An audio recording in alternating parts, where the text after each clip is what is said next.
Hello, guys. Welcome to another episode of the e-commerce lab by Ecomcy, the place of A related to Amazon FBA, private label, and e-commerce. My name is Vincenzo Toscano, founder and CEO of Ecomcy, and today we're bringing our close friend of mine, Lyden Smithers, co-founder of Titan Network, which I would say is one of the top networks out there when it comes to supporting Amazon sellers and e-commerce entrepreneurs to really succeed in their journey into, scaling their business forward.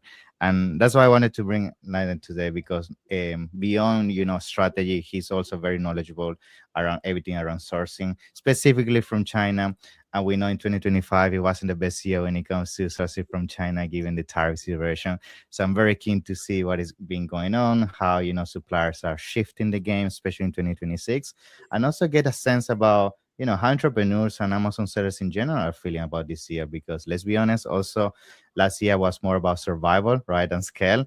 So I want to know, what is going on, what people are talking about, and what are the strategies that potentially can make that happen. So, Adam, welcome to the show. Pleasure to have you. How you doing? It's an honor to be here, man. Good to see you. Thank you, man. Thank you. So, for those that might not know you, just give us a brief introduction, then let's go from there. Yeah. Yeah, cool. My name's Lyden. I've been selling online for about 10 years now.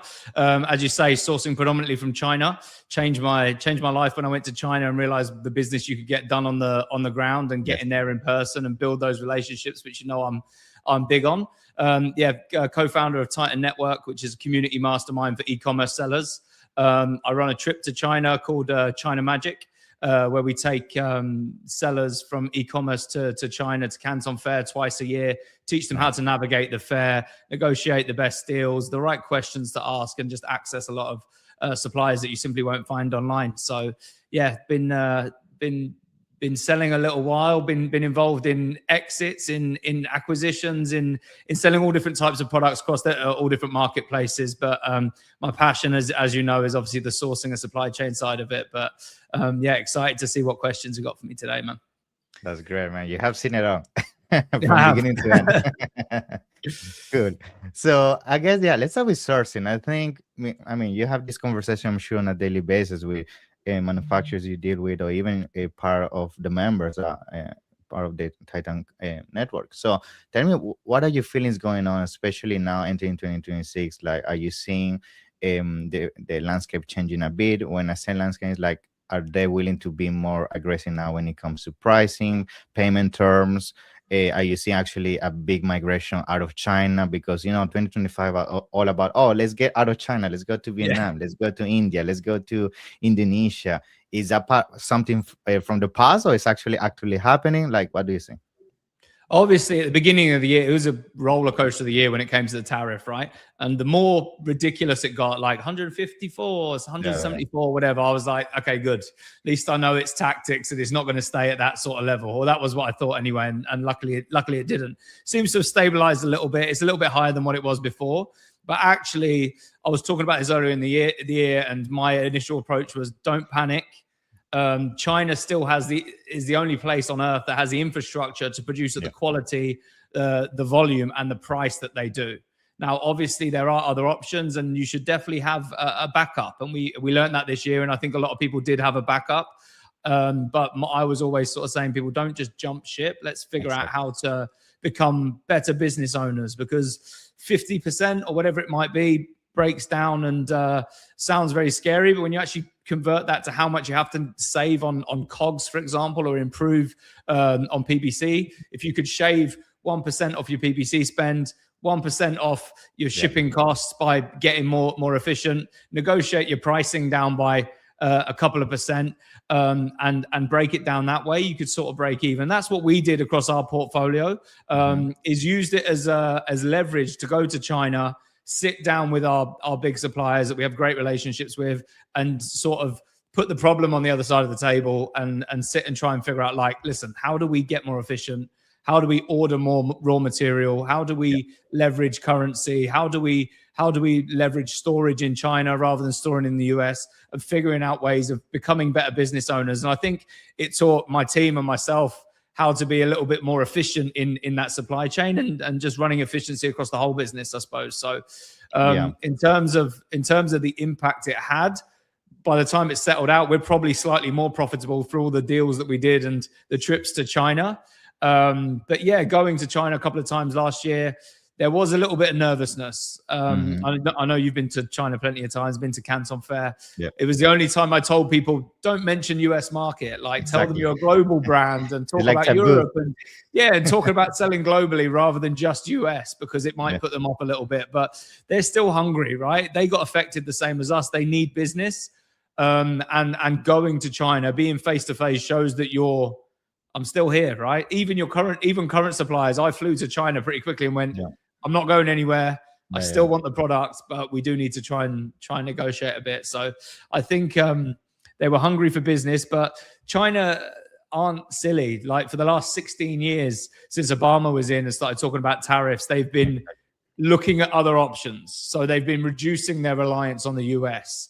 Not to say that it's not a huge part of their export, but you see at the fair, there's a lot less US citizens there and a lot more Europeans, South Americans, and different. They're looking to hedge their bets, but they're certainly not looking to remove the US as a target marketplace, because it's huge. Obviously, the opportunity is huge there. Yeah. In fact, it's funny because even these countries I was mentioning, like Indonesia, Vietnam, India or Mexico, all these alternative people are looking into. Most of the time, these are only proxy factories done by the actual Chinese. So you think you actually sourcing from people in this country, but the just Chinese that they move the manufacturing capabilities of some of these countries to avoid tariffs. But at the end of the day, you're still dealing with the Chinese. I'm sure you have seen this as well, right? For sure. When you're walking around the Canton Fair, and I did this when I took my group in October, like you see those, it says, oh, we've got a place in Myanmar, we've got a place in Vietnam, we've got a factory here. A lot of them would sort of seen this coming and set up factories there, which is great. And they're using Chinese machinery, but local staff, Chinese management. But what happens there is it might end up being slightly more expensive. The shipping's more expensive because there's less ships leaving. And then those countries also got hit with a tariff as well. And also what's happening is that some factories are making the product, shipping it there, putting a label on and shipping it out. But a lot of legitimate factories, a few were doing that, I heard, but a lot of legitimate factories were making it there. But the raw materials got to come from China. So instead of being 30 to 45 days manufacturing time, you're looking 60 to 90 days to manufacture. And all of a sudden your money's tied up into that product much longer. You need to plan ahead more. And by the time it actually came to fruition, the tariffs are stabilized, end up costing the same money anyway. Exactly. So it's good to have a backup. It's great that some factories have backups, but a lot of the Chinese factories that set those up, they've pulled out of them now. They never really got them going. I was going to mention that. They can't control the quality as well there. The quality control is not as high over there as well, because they just don't have the presence that they have. So there's a lot to take into account. It isn't as simple as, there's leather in Pakistan, let's go there. I know. And you mentioned, like, that this year you guys are entering into with a more profitable kind of landscape already, and I'm sure that has to do with the fact that you guys doubled down in China last year, right? And get out of China, which is what most people did, and that's why they're struggling, because I feel last year a lot of people got distracted with shiny objects, like, China is not a place anymore. They start spending all this money, moving operations of manufacturing to other countries, and then encounter the issues that you say: payment terms, quality, shipping being more expensive. And then it's like all was done for nothing. And now a lot of them are going back to China again, which is why I wanted to have this conversation. I think now this year is going to be the opposite. I feel now Chinese are going to have an extra influx of requests again. And that might drive prices up again on the manufacturing level. I don't know if you think that could be the case. Yeah, and I talk about, like, the importance of relationship and having that face-to-face contact and buying each other gifts and having dinner together, doing the gambé and shots of horrible drinks, as I'm sure you've done in China as well. But having that, as you expect, and I expect the same thing, that they're going to have an influx of people coming back to China after the shiny objects of different countries. If you've been to China and you've spent time with them, you're still at the top of the list. You don't want to lose importance with your factory and get pushed down the ladder when it comes to who they want to work with. So I think that relationship was definitely Definitely important. And you mentioned obviously people looking outside of China to source products from different places. Luckily, I had that shiny object syndrome a few years ago. A long And time I ago. tried Pakistan and Bulgaria and Sweden and Turkey and Thailand and Mexico. And I went, and years ago I did this, which is why I knew not to do it this time around, because nobody has the infrastructure China has to produce at the quality, speed, and volume that we need them to, right? Yeah. And Now price. let's talk about the payment side of things, because one of the things I see people struggling a lot, especially coming out of 2025, is cash flow. People is dry. They don't have cash in the bank. It's a big issue, and that's why a lot of Amazon sellers are closing shop. They cannot continue essentially fueling inventory purchase.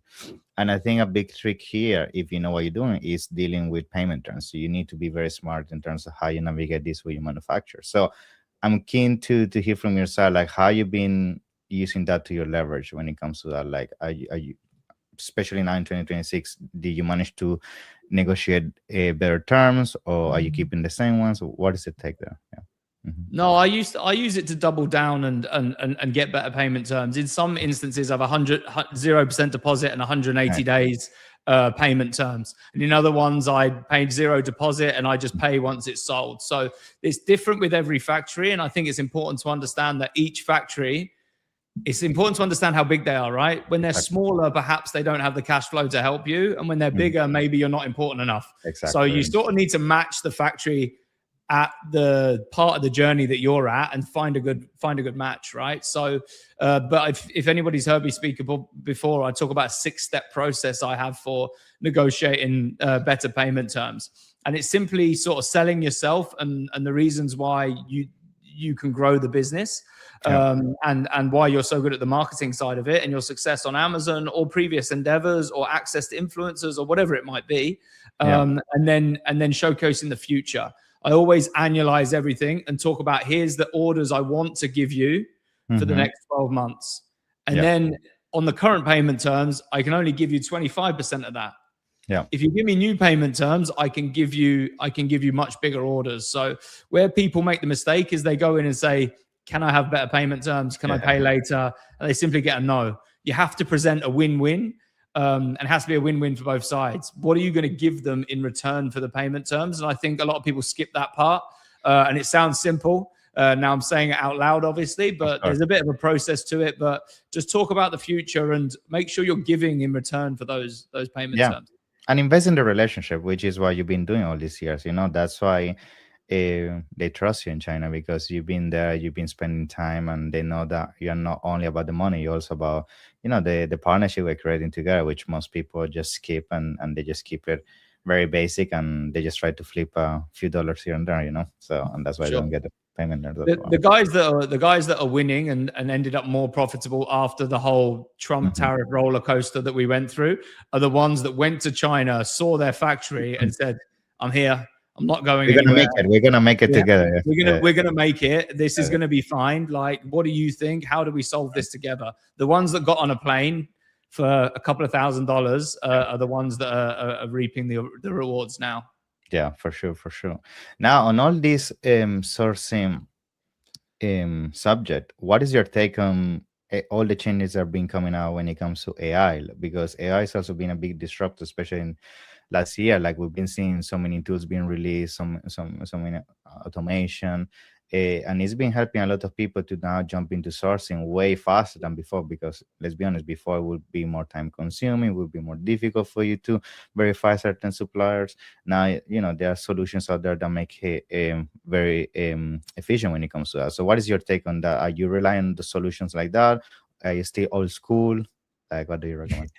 We are leveraging a little bit. I love Axio, the tool that Alibaba brought out, and I know that you've been playing with it, as have I, because they've been asking me to do videos the same as you have. But I think those tools are great. I think that one in particular, but then we can do we can use other ones. I think the main thing that it's done is, in this game, speed to market is key, right? I feel like what it's done is remove a little bit of people's procrastination, friction, and dwelling on it and the friction, and got people to it quicker. Now, when it comes to actually sourcing the product, There's still a manual process involved. Yeah. There's back and forth with samples. We need to feel it. We need to hold it. But it does allow us to provide better images. It allows us to provide better briefs. And I do think it's helped from an R&D perspective. But when it comes to sourcing and all that stuff, relationship is obviously key, and getting your hands dirty. You know what I'm like. I like to go to the factory. I like to walk the floor. I like to go in every single room. I want them to show me the production line, and I can point out where things are going wrong, where scratches are made, where we can be more efficient. We can talk about buying machinery together to speed things up or make things cheaper. So I think there's a lot of that still involved, but in China, they're doing the same thing. I spoke to a factory. I was doing a walk around with Canton Fair's media team, and they were filming me sort of having conversations with factories. And it was a huge like tin factory. They made like tins for like biscuits and things in, right? And I said, how many workers have you got? Standard question that I asked to get a feel for how big they are. They said, I think they said that we were 5,000. I'm like, but we're 2,500. I'm like, that's a shame. Is business bad? They went, no, business has doubled. We've just used AI and automations and machinery to get more efficient. And I was like, wow. So they've doubled their revenue by reducing their workforce. So it's not just AI, like physical machines and stuff that they're are getting better and better. And I'm sure AI plays a part in running or producing those machines. But yeah, it's incredible how the world's getting more efficient for sure. Yeah. Now you mentioned something there I want to briefly touch, which is the workforce. We all know that after Chinese New Year's, the workforce goes, they go to their homes, and a lot of them then come back, and usually there's a shortage of workforce, which has an impact on the quality of the production. Now, do you think with everything that happened in 2025 that a lot of these factories had to lay off half of their staff? Now with the influx of business, they have to hire again. But let's be honest, a lot of them are not going to have the time to train all this workforce. So potentially we could be walking into a season of a few months where quality could be a big issue in China, at least for some of these factories, because they had to ramp up production again to a pace they were not used to for the last 6 to 12 months, right? Absolutely, man. And listen, that can happen at any time. But off the back of your prediction, if that's what's going to happen, we definitely need to be very very hot on that. And we have processes within our team where we ask for videos and we ask for mid-production videos and photos and stuff like that. But we have third-party inspections happening on every single shipment. Nothing leaves China without an inspection. Yeah, and I know people do it once and then they assume it's going to be perfect forever. Yeah, because things can change, right? Because if you're growing your order with them, they're going to need more staff. Yeah. And if other people are growing their orders, like the factories, I've grown hugely with some factories that have started off with a small factory. Now they've got 2, and now they've got 3 big ones, and they've gone bigger and bigger. Now they can't be the boss that we have the relationship can't be in all places at once, right? Exactly. Don't get me wrong, their systems and processes are pretty efficient over there, as you've seen. But listen, when there's humans involved, there's errors involved, right? Mistakes, of course. Sure. Good. So now I would like to shift the conversation into the landscape of Amazon sellers. And what is going to happen in 2026. We saw 2025 being a tough year, like a lot of people struggling with Amazon because, all the fees around Amazon have been increasing, competition, the tariffs, that combined with the, the explosion of social commerce. A lot of people now jumping to TikTok, a lot of people investing more in D2C. But now I'm starting to feel a retraction. I feel like all those people invest so much in TikTok and D2C, Walmart, and so on, they didn't end up with the revenue and the profit they thought they were going to get. A lot of them, at the end of the day, were shiny objects. Now they're coming back to Amazon, I feel. What do you think is going to happen in 2026 with them? So I think Amazon's continued to grow, right? Like it's the growth has retracted a little bit. Maybe there's a bit of market share. And we know we talked about obviously cash flow with Amazon sellers. Interest rates have played a part in that. The economy in general has played a part in that. But e-commerce is strong, and Amazon's still the big dog, right? And it continues to grow, and it plays a huge part. But it's not the only play anymore. For 10 years, you could just focus. The last 10 years, you could just focus on Amazon as the sole channel. But you do need to embrace AI and make sure you're showing up in ChatGPT and Google AI results. You need to embrace TikTok Shop. Social commerce in general, which essentially is TikTok Shop. And I think you need to embrace those. But I think, to your point, shiny objects, everyone went, right, TikTok Shop's great. But perhaps your product isn't, the particular product you're talking about is a TikTok product. So what we need to do is come back to basics. Omni-channel is the future. We can't just be one channel anymore. The amount of information somebody consumes before making a buying decision is through the roof now. There's so many bits of information they need to consume and different ways of shopping. And people, it's the biggest shift in e-commerce history, right? Yeah. So we definitely need to be looking at those different channels. I think retail is going to be going to get bigger as well. And I think people are going to start to enter retail. Great for cash flow, big wholesale orders, as long as you've got good payment terms with your supplier. But TikTok is the one to look at. But don't just presume your product, because it does 10 million a year on Amazon, it's going to work on TikTok. And it's a volume game on TikTok. You have to get all that content. You have to test different things and stick with it. But just make sure it's a TikTok product. And if your brand doesn't have a TikTok product, start doing your research for TikTok and for Amazon separately. You need to come back and see, this is a product that could work in retail. This one could work in Amazon. This one could work in TikTok. So there's the different channels. We need to be across all of them. Master one at a time for anybody who's new. I don't want to scare people who are starting out and listening to this. Like master one at a time, but you need to start looking at your product development and research based on the channel that you're looking to sell on, right?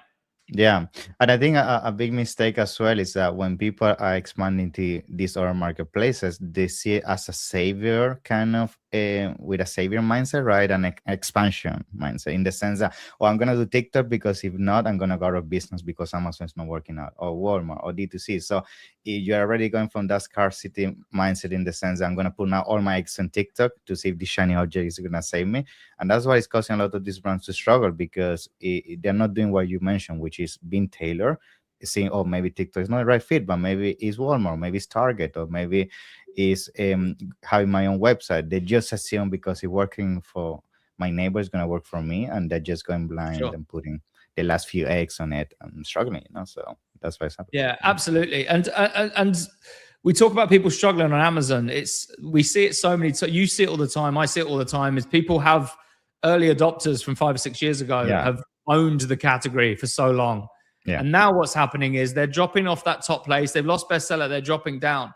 It's because of their competitors potentially being on omni-channel. Exactly. They're bolstering it. And what's happening is on Amazon, you get a halo effect off the back of TikTok. The more sales you make on TikTok, the more people, Amazon sellers are Amazon sellers. If they want it tomorrow and they want it on Prime, they're going to Amazon. If they see it on TikTok, they're still going to Amazon. If that's how they're programmed, which I don't like, most people, a huge percentage of the United States is, then they're still going to buy it on Amazon. So yes, we're looking for sales and TikTok, but it's going to bolster and maintain our rank and contribute to that, and maybe take the pressure off PPC. We talked about being more efficient across your entire business. If we can save some money on PPC because we're getting external traffic from TikTok, then it's more profitable. And then it's taking a look at zooming out, looking at the entire business and seeing where it's going to benefit. But don't underestimate the impact of sales on Amazon that a different channel could have, particularly